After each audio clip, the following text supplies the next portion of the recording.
যদি হঠাৎ করে একদিন হারিয়ে যাই, কেউ কি খুঁজবে? হয়তো না। যদি আমার আইডি থেকে ভিডিও পোস্ট করা না হয়, কেউ কি মিস করবে? হয়তো না। ইনবক্সে মেসেজ আসবে কিন্তু সিন হবে না, রিপ্লাই পাবে না, পরে থাকবে ওইভাবেই। কেউ কেউ হয়তো অপেক্ষায় থাকবে, এই বুঝি আসলো অনলাইনে।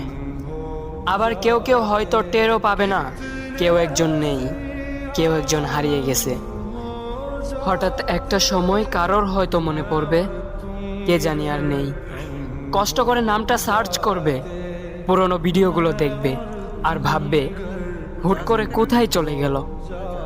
আবার কেউ কেউ হয়তো একদিন দুই দিন না পেয়ে ফ্রেন্ড লিস্ট থেকে আনফ্রেন্ড করে দেবে। যখন আমি থাকবো না, তখন আমার স্মৃতি কারোর মনে পড়বে, হয়তো পড়বে, আবার হয়তো পড়বে না। তবে হারাতে হবে, হারাতে হয়, হারিয়ে যাওয়াই নিয়ম। পার্থক্য একটাই, কেউ আয়োজন করে হারায় আর কেউ হুট করে হারায়।